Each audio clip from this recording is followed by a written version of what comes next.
थाना को धाई आसी कुनी कुनी पिला टिकी कि जिनिस बुली देखुंती। खाकी ड्रेस पिंधा पुलिस बाबू हाजत हाथकड़ी जहाँ को सेमाने पढ़ा बही और टीवी रे देखिथिले ए सबु जिनिस तांको आखि सामनारे जहाँ तांको नूतन अनुभव देइछि। आईआईसी मध्य खुशी मनरे तांको थाना बुलाई देखाउछंती। पिलामाने मध्य बुलिबा सह थाना कर्मचारी मानंकु राखी बांधिछंती। ए दृश्य बालेश्वर जिला सहदेव खुंडा आदर्श थानार। स्थानीय ड्रीम्स आइडियल स्कूल छात्र छात्री माने प्रतिवर्ष राखी पूर्णिमा दिन थाना बुलिबा को आसी थांती आउ समस्त कर्मचारी को बुली राखी बांधि आशीर्वाद नहीं थांती। यह सह थाना रे व्यवहार हेउतिबा समस्त सामग्री को जानिबा सह पुलिस अधिकारी ठारू अनेक नियम संपर्क रे ज्ञान आहरण करि थांती।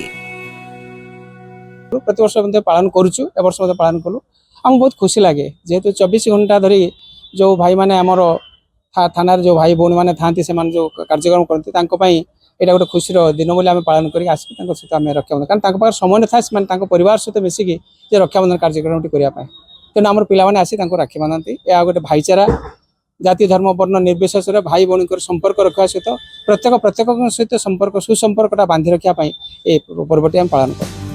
देखंतु किपरि कुनी कुनी पिला माने आग्रहर सह थाना बुलुछंती। एठारे व्यवहृत सबु जिनिस संपर्क रे मध्य पचारि बुझुछंती जोंथिरे थानार आईआईसी अजय मुर्मू तांको सहाय्य करूछंती। गोटे शिक्षकटिए परी से पिलांको सरल भाषा रे थाना संपर्क रे बुझाउछंती। हाथकड़ी कौन हाजत कौन थाना को जने कौन पाई आसे ए सबु संपर्क रे से कोमलमती पिला मानंकु अवगत कराउछंती। पुलिस समस्तंकर बंधु तेणु केबे भी तांको भय न करी सब असुविधा संपर्क रे जणाइबाकू थाना अधिकारी कहिसंती।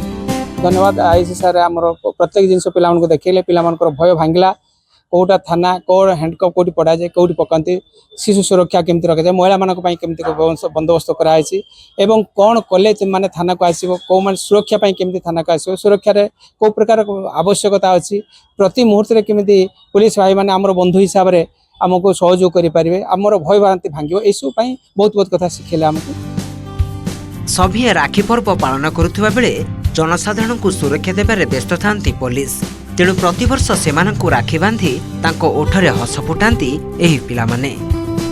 बालेश्वर चंद्रकांत जेना रिपोर्ट ओटीवी।